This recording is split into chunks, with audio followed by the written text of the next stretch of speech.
พวกเจ้านี่ไล่หมูแล้วก็มาบ่ถ่ากันเนาะลักมาปลากันอีกโอ้ยเมื่อยแต่โอ้ยแพงมันใหญ่ดีแสดงว่าหมูตัวนี้อุดมสมบูรณ์เลยทุกคนมันอยู่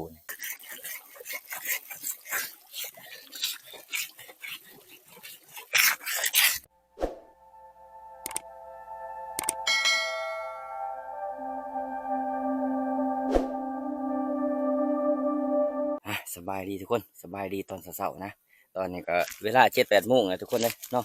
เขาก็ยังรอทาทีมงานเขาไปเอาหมูที่พานที่อย่างทับมานะเป็นไหนประมาณ6-70 โลเนี่ยทุกคนเนาะแต่ว่าหมูพานใหญ่เอามาเขาเห็ดสำเร็จเรียบร้อยแล้วมีแต่ว่าเขาห้อยต่อขึ้นหานดมขวนเนาะเอารอกันทุกคนว่าของพันที่อย่างสีใหญ่หรือสีหน่อยเนาะเป็นว่า6-70 โลเนี่ยทุกคนไปหาตัดใหม่ก่อนตัดใหม่มาจากตอกนะรอถาทีมงานเฮาเลยเฮาก็สิจักตอกไล่แล้วเฮาก็สิห้อยถาทีมงานเฮาเนี่ยทุกคนเพื่อทีมงานเฮามาเฮาก็ได้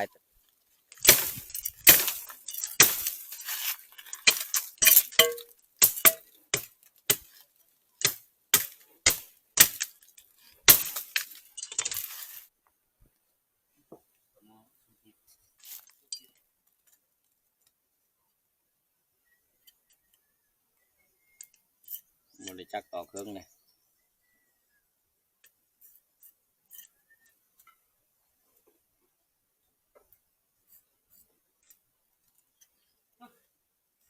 วันนี้ทีมงานเขาก็มาเหาะเลยทุกคนเลยนี่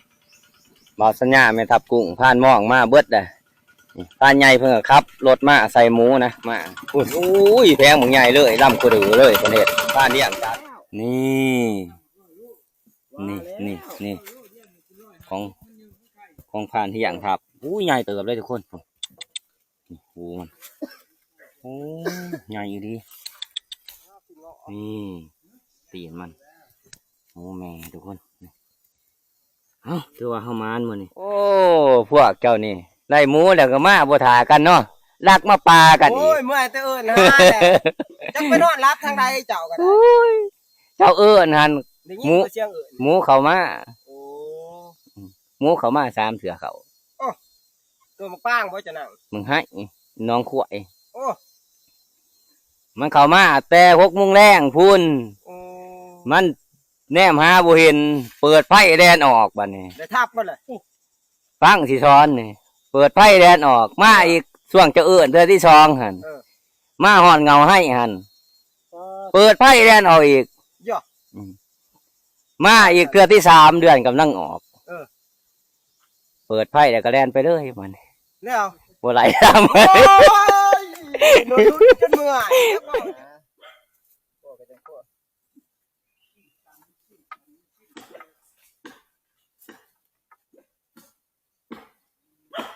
ใส่เสื้อที่ลงแล้วเนาะมัดอุ้ยแพงมันใหญ่ดีแสดงว่าหมูตัวนี้อุดมสมบูรณ์เลยทุกคนมันอยู่นี่ไงหมูตัวนี้โอ้คักคือว่ามื้อนี้เฮาก็มานคูณ2เนาะพานใหญ่ตัวหนึ่งพานเที่ยงตัวหนึ่ง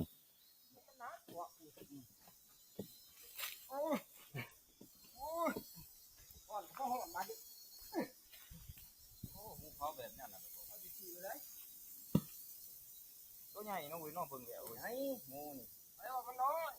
ตะหมูถือแห้วข่อยเน่าอยู่ผู้มันเอาหัวมันเลยนะเขาบอกนอนพวกคงโตใหญ่กว่าน้อยนึงต้นมันสั่นเนาะนี่รถใหญ่จะเอามายังหรือไม่ท่านฮะ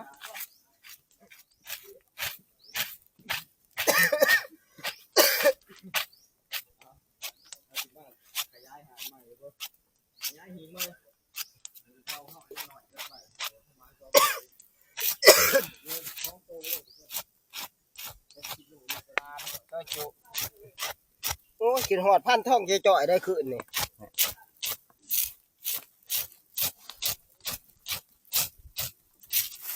เมื่อแต่ห่วยมากบ้าบ่ะเนาะ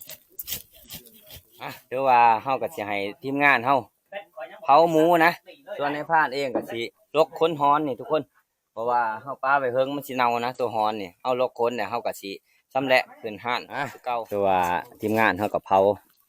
เรียบร้อยทุกคนมีแต่ว่าเฮาก็เผาแล้วเฮาก็สิเอาน้ำล้างแล้วขูดนางกอบมันเนาะไปเบิ่งนำกัน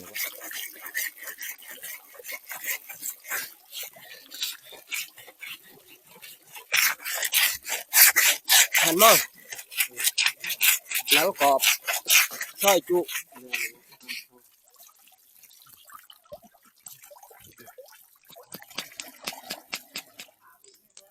นะครับกุ้งนะครับกุ้งในงินบ่เสียวจะว่า เขาผ่าบ่ เสียวจะนุ่งจะ พุ่งทางมานป้าไว้อยู่เฮือนเนาะป้าไว้อยู่เฮือนหมู่ก็แล้วหมู่แล้วก็หาเนาะ บาดผู้หานี่ขี้หล่อลมหล่อตายจะเหงื่อไหลไข้หน่อยยังว่าจงมา นี่แหละเอาประมาณเอาตัวน้อยๆนึง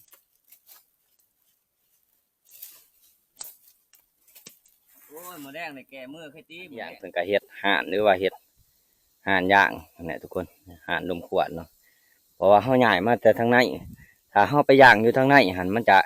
ฮ้อนเฮาเองนะเฮาก็เลยยับออกมานอกอีกมันก็ถือแดดแน่ถือไฟแน่มันก็จะแห้งเร็วทุกคนเรียกว่าล้างเรียบร้อยแล้วเฮาก็สิสำเร็จนะผ่านใหญ่เป็นผู้สำเร็จนี่โอ้คือเอาขี้ทรายขึ้นไปนำเลย เซ่บึ้งเซ่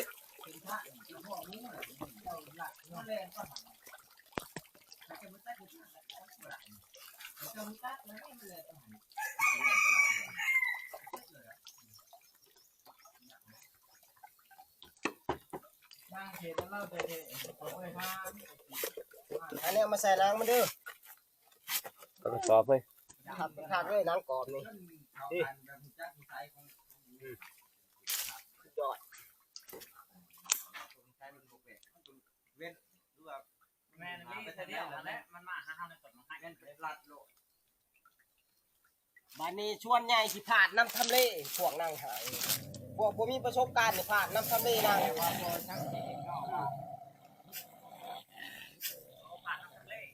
บ่ได้ทับย้อนเขานั่งบ่ถือ โอ้ยยังกระตูดมาใส่นี่แม่การ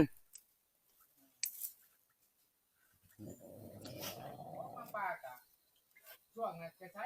ก็เรื่องก็ดังฮัดจับกระบัง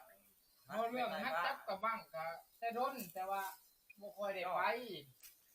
ความหมายว่าเขาเชื่อกับเป็น2-3 เดือนไปเดือนนึง เฮานี่มาฮัดเป็นนายพระตะกี้เฮาไปนั่งหางพอไปเนาะเฮา ส่วนเบาสัญญากับพานหม้อเพิ่นก็เหาะ บัด นะ นี้นี่แหละมาเล็งกุ้มนี่ นี่แหละสิ่งที่ มากับ ใน พาน พาน เฮียง กับเบาเฮียงสำเร็จตอนเสาร์เนาะโอ้ ปีน่ะกับปีผ่านใหม่จังเกิดผ่านเพิ่งเพิ่นกระทับบักทอกบ่ตัวเองกระทับนี่หั่นดิตัวแหละไม่สิ เรียกว่ามาหอยซอยพานหม้อก่อนกับเบาสัญญานะนี่มันยังได้ดีทุกคนนี่หมูตัวหนึ่งนะนี่โอ้ยเหนือมันได้ดีพุ่นเต็มทีบเลยนี่ ตะกี้คือจังเขาดีอยู่ปึนี่พันก็เดี๋ยวนี้ก็โอ้กู ขอไปสุกเลยโอ้ขอไปอัน ไปอีกแล้วเอาแบบยำด้วยได้บ่ ได้ แต่อย่าข้อกับจุเจ้าก็มาชิดของเจ้า สามเนาะ มาขีด เอาไปสิว่ายังกว่า นี่นะขีดมันก็เขา รักๆแหละคอยให้เจ้าเฮ็ด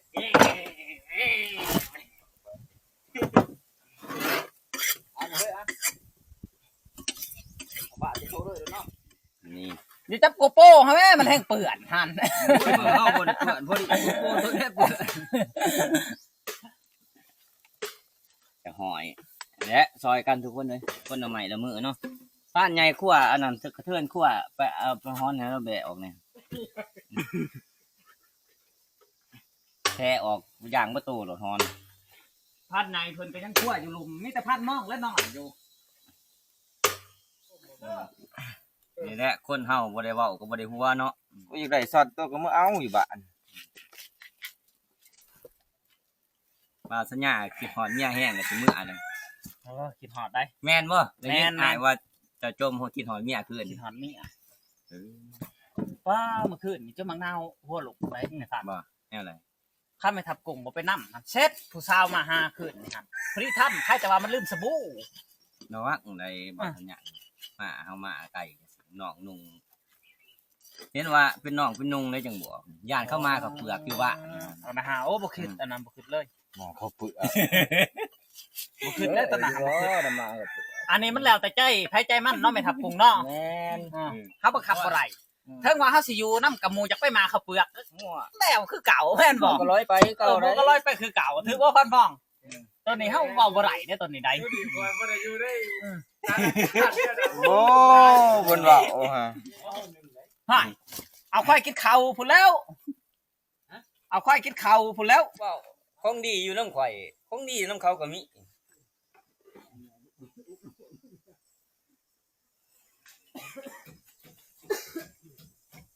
โอ้พี่ลูกกระบะ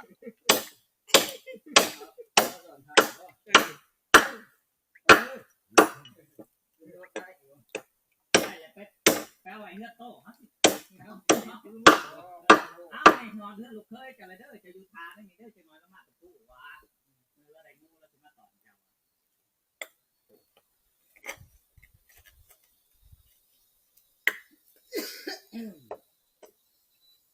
ล่างตลอดหน่อยเนาะ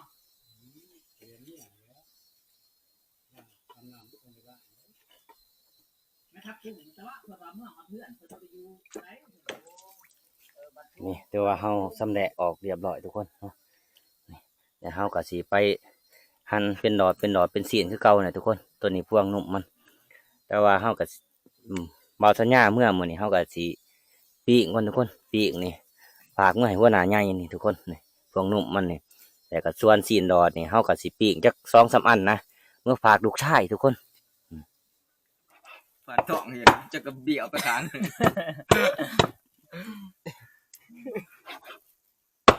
หวายไปก็ใส่แปะ สินชั้นได้เจ้าซอยนี่ มันใหม่แล้วนะในทานปิงฮะ มาอยู่หั่นแหละช่วยตัวนี้แล้วก่อน เช้าหาดี เจ้าใด เช้าคือ เดี๋ยวใครเนี่ย แต่ว่าเป็นบ้าดีหมอนั่นน่ะไปโกไปว่าบัดหมอนั่นเขาน้ำลัง โอ้งามสินตัวนี้เนาะ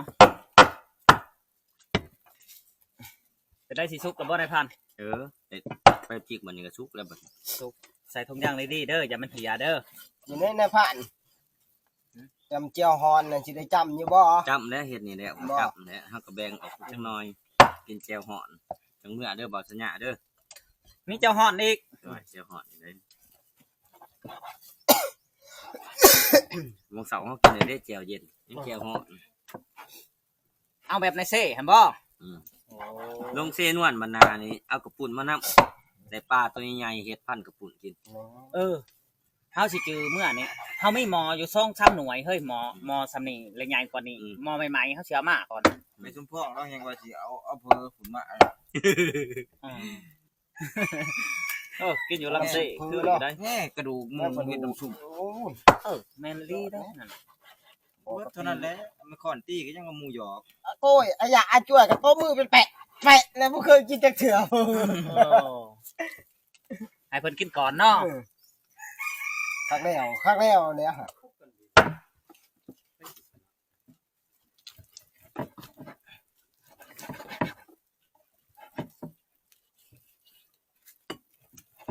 รุ่นจนใจสิขาด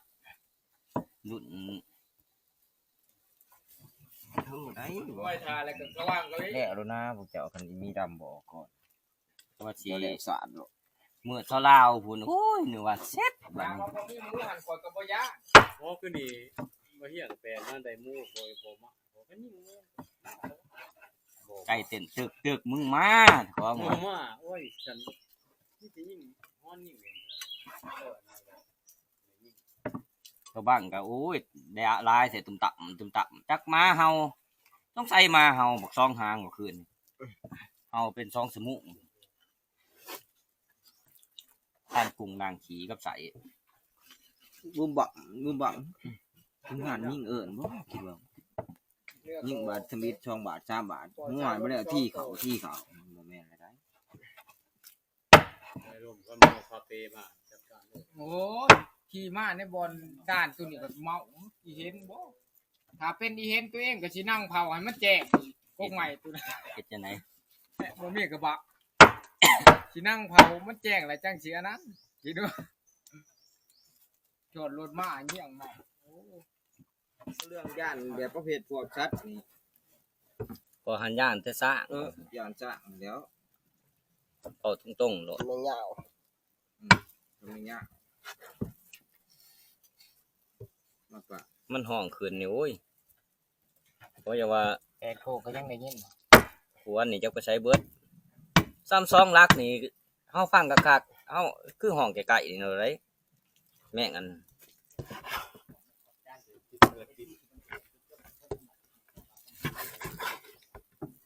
ตัวนี้ซีนอันน่ะสิติดหนังมันได้เนาะ พัดท่อง เออ พัดท่องย่างไข่ลูก โอเคนี่ตัวนี้เฮากับสิปิ้งเฮาผ่าขั้วหนาใหญ่นะพวกนุ่มมันนี่2 อันก็คือตัวนี้เฮากับสิฝากมาให้ลูกชายลูกชายเห็นนี่ก็โอ้คักเลยนี่แซ่บๆมันก็ว่าเลยนี่ ป้าใหญ่สลบสไลด์เลยทุกคนเลยเพิ่นเมื่อยแห้ง ใส่หมวกพันป่าได้ บ่ได้นอนได้คืนนี่พุ่นในผ่านขามาเฮ็ดแทนเพิ่น คือเมื่อได้หมวกตัวเด้อ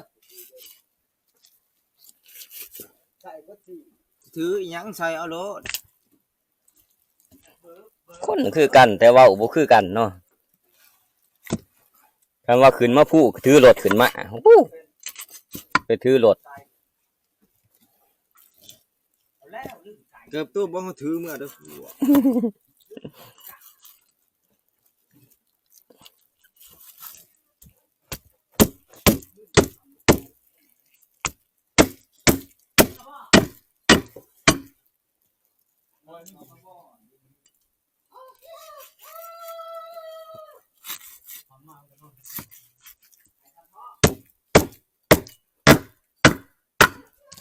ยังแต่3 คนบัดนี้ผ่านกุ้งล่างใส่เครื่องในผ่านเที่ยงเพิ่นก็สำเร็จเนื้อส่วนผ่านหญ้าเพิ่นก็สิมื้อน่ะทุกคนเอ้ยเพิ่นมีธุระเพิ่นผูกคอต่อแขน มองก็นอน ผ่านหม่องหันเพิ่นจักตอก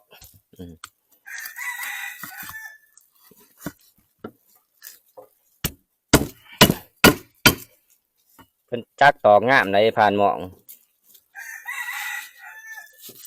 มาเนี่ยมันหูแล้วว่าบ่สัญญาสิมื้อ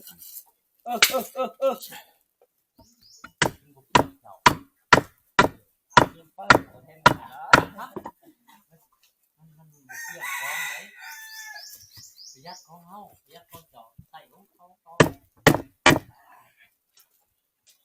เบิ่งเฮาได้เด้ออย่าว่าเฮาลื ห ม มู2 ตัวจนหอดบ่ายนาดไปการไปทับตัวที่3มาอีกคืนนี่โอ้ยบ่ยังพากันเมื่อเด้อ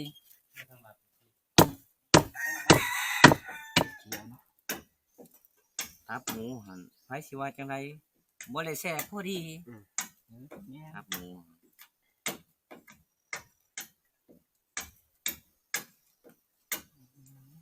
ก็สิเฮ็ดได้พอดีเตี้ยเลยนะครับมื้อแรงจะสิไปหอดได้บ่ฝนตกแค่ที่พอได้จับกบเนาะจับกบแต่มื้ออื่นเมื่อแต่เช้า โอ้ถ้าฝนตกเฮาสิบ่วนดอกน้ำเหนือเฮา จับจะก จั บบ อึ้งนี่เฮาพี่กายนี่เฮายังเสียใจอยู่เฮา แม่น จับได้น้อยเดียว บ่ได้ บ้านนั้นยังได้4สอบบ่ได้น้อยเดียว หนึ่งมามันก็ แต่ว่าไปเอาเบิดคืนคืออีตาแอกๆหั่นบ่เอาเลยว่า หอยตั้งแต่เช้าทุกคนหมู2 ตัวนี่ยังบ่ทันได้เอากำลังคือส่วนเบาสัญญาเพิ่นก็มื้อได้เด้ยังแต่เฮา6 คนนะทีมงานเนาะ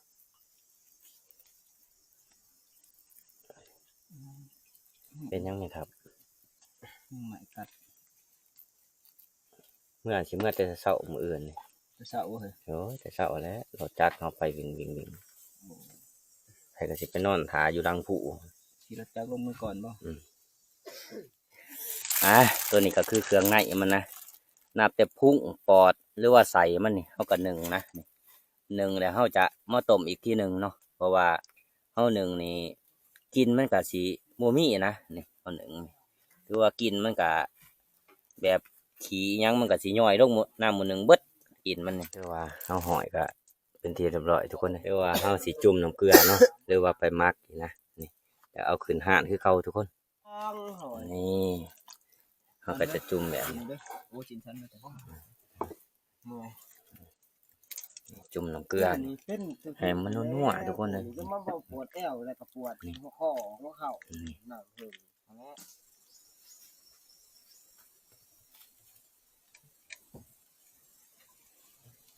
โอ้ลายเติบไปเนาะหมูสองตัว300ไปโลเล่น140-150โอยูได้2ตัวหมูนี่ถือว่าเขาเอาขึ้นห่านนี่ก็ลายเติบทุกคน1 2 3 4 5 6 7 8 9 10ไหมทุกคนใส่แล้ว10ไหมแล้วก็ยังกระดูกกระเดี่ยวมันอีกถือว่าตายนี่หรือว่าหนังหรือว่าซีนกระดูกมันนี่เขาก็สิเอาขึ้นห่านเนี่ยเขายังรอเอาซีนเส้นใส่ก่อนเนาะเขาจึงเอากระดูกใส่ส่วนในฝ่ายก็สิมาเฮ็ดกับเขาวกับน้ำก่อนบัดนี้ก็เมนูก็คือแจ่วฮ้อนมื้อนี้ทุกคนถือว่าหรือว่าซีนบักเวอร์นะทุกคนเอาขึ้นห่านเรียบร้อยเบิดแล้วเนาะเขาก็สิมาเฮ็ดแจ่วฮ้อนต่อบัดนี้ทุกคนเนาะคลิปวิดีโอนี่ก็มีอย่างไรทุกคนในภาคกับสปีดไว้เพียงเท่านี้นะรอติดตามคลิปวิดีโอนะก่อนอื่นกับผมขอบใจทุกคนที่เข้ามารับมาชมให้ผ่านตั้งแต่ต้นจนจบเนาะขอบใจได้ทุกคน